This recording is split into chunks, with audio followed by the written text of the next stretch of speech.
हम लोग मोललता और मोलरता दोनों पढ़ चुके हैं। अब बचा हुआ है मोल प्रभाज। मोल प्रभाज पढ़ लेंगे तो इस टाइप का जितना भी प्रश्न है ये सब खत्म हो जाएगा। यानी मोल प्रभाज देखते हैं क्या होता है। मोल प्रभाज, मोल प्रभाज को ही बोल देते हैं मोल अंश। मोल अंश इसी को बोल देते हैं मोल भाग, और इसी को मोल फ्रैक्शन कहते हैं अंग्रेजी में, मोल फ्रैक्शन। और इसे प्रदर्शित करते हैं चाई से। यह है चाई। चाई मतलब ऐसे इसको यक्स भी बोल सकते हैं, इसे टेढ़ा करके और सीधा करेंगे इसे चाई, चाई बोल सकते हैं, CHI। यानी मोल प्रभाज को चाई से प्रदर्शित करते हैं। जब कहेंगे मोल है क्या, मोल प्रभाज है क्या, कहेंगे मोलों का अनुपात मोल प्रभाज है। अगर कोई बिलियन लिए हैं, ये है बिलियन, तो बिलियन किससे मिलकर बना होता है, विलेय और विलायक से। जो कम मात्रा में होता है विलेय और जो अधिक मात्रा में है विलायक। विलेय और विलायक के मिलाने से बिलियन बना है। तो अगर हम विलेय के मोल को लिखना चाहें तो मोल को यन से प्रदर्शित करते हैं। जैसे भार को W से दिखाते हैं, V को, आयतन को V से दिखाते हैं, और अणुभार को यम से दिखाते हैं। ऐसे ही मोल को यन से दिखाते हैं। मोल को किससे प्रदर्शित करते हैं, यन से। ठीक है, पीछे ये सब पढ़ चुके हैं। अब यहाँ पे दिया हुआ है विलेय का मोल, तो विलेय का मोल ऐसे लिख दिए। विलायक का मोल, विलायक को ए से प्रदर्शित करते हैं, और विलेयन का मोल टी से प्रदर्शित करते हैं। ध्यान दें, जब कहेंगे विलेय तो विलेय को बी से दिखाएंगे, विलायक, विलायक को ए से प्रदर्शित करेंगे, और विलयन, विलयन को टी से दिखाएंगे। इस प्रकार से लिख लिए। अब हम लोग पढ़ेंगे मोल प्रभाज। मोल प्रभाज क्या है, तो मोल प्रभाज विलेय का निकाला जाता है और विलायक का। जब कहेंगे विलेय का मोल प्रभाज बताओ, तो मोलों के अनुपात को ही मोल प्रभाज कहेंगे। कम वाला मान ऊपर लिखेंगे और जो अधिक मान है उसे नीचे लिखा जाता है। जब कहेंगे विलेय का मोल प्रभाज बताओ, तो विलेय का मोल बटे टोटल मोल। जब कहें विलायक का मोल प्रभाज बताओ, तो विलायक का मोल बटे टोटल मोल। टोटल किसे कह रहे हैं, विलियन को। यानी मोल प्रभाज को प्रदर्शित करते हैं ऐसे चाई से। और कर दिए चाई बी, इसका मतलब बी, विलेय का मोल प्रभाज, तो लिखेंगे विलेय का मोल बटे टोटल मोल। हो गया विलेय का मोल प्रभाज। जब कहेंगे विलायक का मोल प्रभाज बताइए, तो लिखेंगे मोल प्रभाज विलायक का, तो विलायक का मोल बटे टोटल मोल। हमेशा टोटल नीचे होता है, जो अधिक मान होगा उसको नीचे लिखेंगे। इस प्रकार से विलेय का मोल और विलायक का मोल दोनों को जोड़ करके टोटल मोल लिख सकते हैं। यानी अगर कहें कि टोटल मोल कैसे लिखा जाएगा, तो लिखेंगे NT बराबर NB प्लस NA। यानी विलेय और विलायक को जोड़ देंगे तो विलयन का मोल निकल जाएगा। और एक बात समझेंगे, जब भी हम मोल प्रभाज की बात करें, फ्रैक्शन की बात करें, तो ये मान जो है हमेशा ऐसे आएगा फ्रैक्शन के रूप में, 1/2, 2/3 ऐसे करके आएगा, 3/4।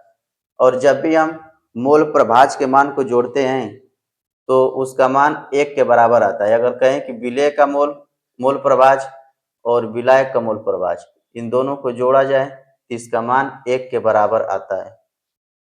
विलेय के मोल और विलायक का मोल दोनों को जोड़े तो इसका मान किसके बराबर आएगा, 1 के बराबर आएगा। मतलब जैसे कोई रोटी है, उसका 1/3 भाग अगर खा गए, पूछे कितना बचा, तो पूरा पूरा 1 था, टोटल मान 1 होता है। जब भी हम फ्रैक्शन की बात करेंगे, अंश और हर में मान को लिखा रहेगा, तब समझना टोटल मान 1 के बराबर होता है। 1 में से घटा देते हैं 1/3, तो 3 1 कम 3, 3 - 1 और पूरा के बटे में 3, एलसीएम ले लिए। 3 में से 1 घटाएंगे बचेगा 2/3। अगर पूरा पूरा 1 है, 1/3 खा लिए तो बचा 2/3।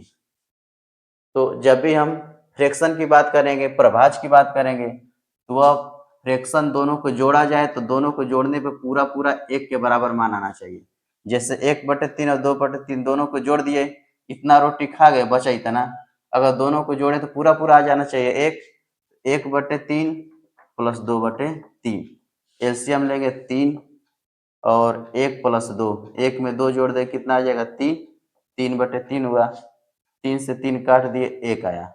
इसका मतलब मोल प्रभाज में जो भी मान आएगा, अगर एक भाग को दूसरे भाग से जोड़ दिया जाए तो उसका मान 1 के बराबर आएगा। तो सबसे पहले परिभाषा लिख लेते हैं, और इस पे जितना प्रश्न दिया हुआ है महत्वपूर्ण, पेपर में बार बार पूछा जाता है, बहुत ही महत्वपूर्ण है, यहाँ पे लिख सकते हैं इंपॉर्टेंट, पेपर में बार बार पूछा जाता है। मोल प्रभाज का जो सवाल है उसको देख लेते हैं, परिभाषा भी देख लेते हैं।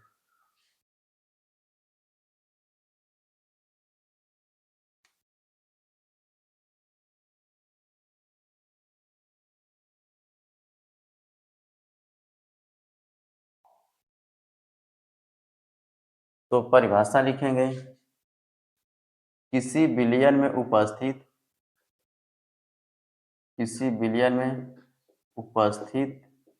उस घटक का, या कह सकते हैं किसी घटक का मोल प्रभाज, किसी विलयन में उपस्थित किसी घटक का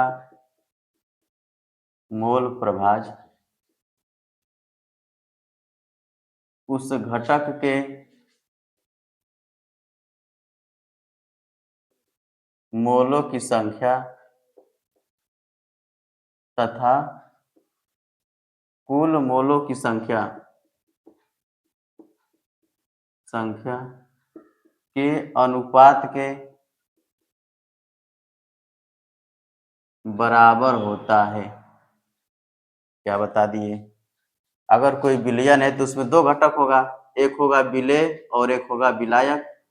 विलेय और विलायक, परिभाषा में क्या कह रहा है, किसी विलयन में उपस्थित जो भी घटक है, घटक ए है और घटक बी है मान लेते हैं, उन घटक का जो मोल प्रभाज निकाला जाता है, यानी कि विलेय के मोल प्रभाज की बात करें तो उस घटक के मोलों की संख्या तथा कुल मोलों की संख्या के अनुपात के बराबर होता है। जब कहेंगे विलेय का मोल प्रभाज बताओ, तो विलेय के मोलों की संख्या बटे कुल मोलों को बोल रहे थे टोटल, विलेय के मोलों की संख्या बटे कुल मोलों की संख्या के अनुपात के बराबर होता है। यानी विलेय का मोल प्रभाज बराबर विलेय के मोल बटे टोटल मोल, हो गया अनुपात। विलेय का मोल ऊपर और टोटल मोल नीचे, अनुपात के रूप में लिख दिए। जब कहेंगे विलायक का मोल प्रभाज बताइए, तो विलायक का मोल बटे टोटल मोल। परिभाषा से स्पष्ट है कि किसी विलयन में उपस्थित जो घटक हैं उनका अगर मोल प्रभाज निकालना हो दोनों का, तो उस घटक के मोलों की संख्या और कुल मोलों की संख्या के अनुपात के बराबर होता है। यानी नीचे से लिखेंगे विलेय के मोल, ये विलेय का मोल प्रभाज बराबर विलेय के मोल बटे टोटल मोल। और लिख सकते हैं विलायक का मोल प्रभाज बराबर विलायक का मोल बटे टोटल मोल, ऐसे लिख दिए। और क्या याद रखेंगे, अगर दोनों का मोल प्रभाज जोड़ देते हैं, विलेय का मोल प्रभाज प्लस विलायक का मोल प्रभाज, तो इनका मान 1 के बराबर आता है। 3 सूत्र यहाँ पे याद रख सकते हैं। ठीक, दूसरी बात क्या याद रख सकते हैं, मोल प्रभाज का कोई मात्रक नहीं होता है। यहाँ पे लिख सकते हैं मोल प्रभाज का कोई मात्रक नहीं होता है, इसको याद रखेंगे। यह भी मोल है और नीचे भी मोल है, मोल से मोल कट गया, इसका कोई भी मात्रक नहीं होगा। और इस पे सवाल लगाया जाता है, परिभाषा याद रखेंगे। अपने तरीके से भी लिखा जा सकता है, कहेंगे विलेय का मोल बराबर क्या होगा, विलेय के मोल तथा कुल मोलों के अनुपात को मोल, विलेय का मोल प्रभाज बोल दिए। विलायक का मोल प्रभाज बराबर विलायक का मोल बटे कुल मोलों की संख्या, इसके अनुपात को विलायक का मोल प्रभाज बोल दिए। और दोनों का अगर मोल प्रभाज जोड़ दें तो 1 के बराबर आता है। अगला सवाल लिखते हैं।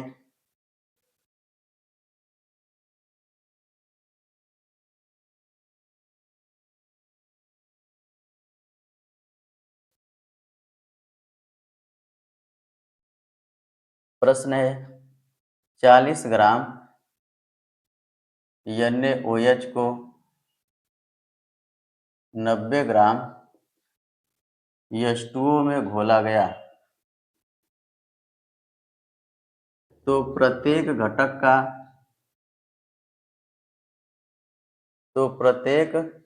का मोल प्रभाज ज्ञात कीजिए। यहाँ पे मोल प्रभाज निकालना है, यानी विलेय का यहाँ पे दिया है भार 40 ग्राम, विलायक का भार दिया है 90 ग्राम, तो प्रत्येक घटक का मोल प्रभाज ज्ञात करना है। तो कैसे हम पढ़े थे, बताए थे विलायक का मोल प्रभाज बराबर विलायक का मोल बटे टोटल मोल। दूसरा क्या बताए थे, विलेय का मोल प्रभाज बराबर विलेय के मोल बटे टोटल मोल, ऐसे निकाल सकते हैं। तो विलेय का यहाँ पे भार दिया हुआ है, विलेय का भार कितना है 40 ग्राम, और विलेय का अणुभार कैसे निकालेंगे, विलेय का अणुभार कैसे निकालेंगे। यहाँ पे सोडियम का भार होता है 23, ऑक्सीजन का होता है 16, हाइड्रोजन का 1, 20, 30, 40, इसका 40 हो गया। यानी यहाँ पे विलेय का भार और अणुभार दोनों निकाल लिए। ऐसे ही विलायक का भार और अणुभार निकाल लेते हैं। विलायक का भार कितना होगा 90 ग्राम। इसके बाद से लिखेंगे विलायक का अणुभार कैसे निकालेंगे। हाइड्रोजन का 1 होता है 2, हाइड्रोजन का 2, ऑक्सीजन का 16 होता है, तो हो जाएगा 2 + 16 कितना हुआ 18, यानी H2O का अणुभार हो गया 18। तो हमें तो मोल निकालना है, और मोल बराबर होता है भार बटे अणुभार, यानी मोल निकालेंगे तभी जाके सवाल लगेगा। इसका भार दिया है 40 और अणुभार दे दिया है 40, तो 40 से 40 काट देंगे, आया 1, यानी विलेय का मोल निकला 1 मोल आ गया विलेय का मोल। ऐसे विलायक का मोल कैसे निकालेंगे, विलायक का मोल निकालना होगा तो इसमें भी लिखा जाएगा भार बटे अणुभार। इसका भार है 90 और अणुभार है 18, 18 × 90, यानी 18 से 90 काट दिया, आ गया 5 मोल, यानी विलायक का मोल निकल गया 5 मोल, विलेय का मोल निकला 1 मोल। विलेय का भी मोल निकल गया, विलायक का भी निकल गया। यानी अगर ऐसे बनाएं, कहाँ बना देते हैं, यहीं पे बना देते हैं। विलेय का मोल ये है विलेय और ये है विलायक, दोनों को मिला दिए बन गया विलयन। विलेय का मोल कितना निकाले हैं, विलेय का मोल निकला है 1, यहाँ पे लिख देते हैं 1 मोल। विलायक का मोल कितना निकला है 5, विलायक का मोल निकल गया 5। और विलयन का मोल कैसे निकालेंगे, विलेय का मोल और विलायक का मोल दोनों जोड़ देंगे, बन गया विलयन का मोल। तो 5 1 कितना हो गया 6, विलयन का मोल हो गया 6। अब इसी सूत्र पे रख देंगे, यानी विलायक का मोल प्रभाज निकालना हो तो विलायक कितना है 5, तो आ जाएगा 5, और टोटल मतलब विलयन का मोल कितना है 6, तो नीचे लिख देंगे 6, निकल गया यहाँ पे विलेय का मोल प्रभाज। ये हो गया आंसर। दूसरा कहाँ, दूसरा भी मतलब विलेय का मोल प्रभाज निकालना है, तो विलेय का मोल है 1 और टोटल मोल है 6, तो यहाँ से निकल गया विलायक का मोल प्रभाज 1/6। यानी हम लोग क्या सीखे, जब कहेगा विलेय का मोल बताओ तो विलेय का मोल बटे टोटल मोल 1/6, विलेय का मोल 1/6। जब कहेगा विलायक का मोल प्रभाज बताओ तो विलायक का मोल बटे टोटल मोल 5/6, तो विलायक का मोल प्रभाज बराबर 5/6। एक और बात बताए थे, अगर एक मोल प्रभाज पता है और दूसरा भी पता है तो दोनों को जोड़ने से एक आता है।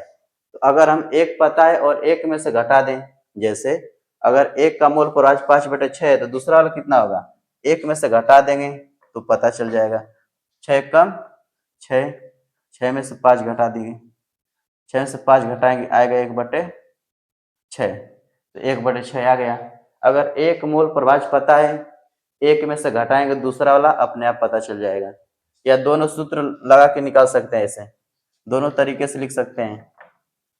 यानी हम लोग देखे हैं कि जो मोल प्रभाज होता है विलेय का भी निकाला जाता है और विलायक का भी निकाला जाता है। एक प्रश्न और लिखते हैं।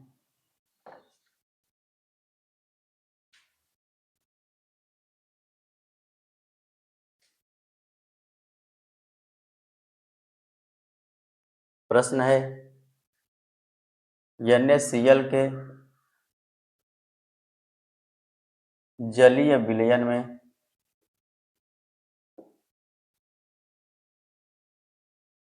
विलेय का मोल प्रभाज 0.08 है, तो विलायक का मोल प्रभाज ज्ञात कीजिए। तो विलायक का मोल प्रभाज ज्ञात कीजिए। यानी यहाँ पे मोल प्रभाज दे दिया है, मोल प्रभाज को चाई से प्रदर्शित करते हैं। यानी विलेय मतलब बी चाई, यानी विलेय का मोल प्रभाज दे दिया है। विलेय का मोल प्रभाज है 0.08। पीछे वाले सवाल में मोल प्रभाज निकाला गया था, यानी कि वहाँ पे मोलों की संख्या निकालना पड़ रहा था भार बटे अणुभार। यानी मोल कैसे निकाले थे, भार बटे अणुभार करके। यहाँ पे मोल प्रभाज दे दिया है, विलेय का मोल प्रभाज, और पूछ रहा है विलायक का मोल प्रभाज बताइए क्या होगा। तो बताए थे अगर मोल प्रभाज एक का निकला हुआ है तो दूसरे वाले को अगर निकालना हो तो एक में से घटा देते हैं तो निकल जाएगा। ऐसे बताए थे विलेय का मोल प्रभाज और विलायक का मोल प्रभाज दोनों को जोड़ते हैं तो एक के बराबर आता है। तो ऐसे लिख सकते हैं विलेय का मोल प्रभाज 0.08 अब प्लस विलायक का मोल प्रभाज बराबर 1, यानी एक में से घटा दिए, वही काम किए, एक में से घटा देंगे तो हो जाएगा चाई यक्स बराबर, यक्स ए को चाई बोल सकते हैं, 1 - 0.08। इसका उत्तर आ जाएगा 0.92, इतना आ गया। यानी एक मोल प्रभाज दिया हुआ है, दूसरा वाला पूछ रहा है, एक में से घटा देंगे तो उत्तर आ जाएगा।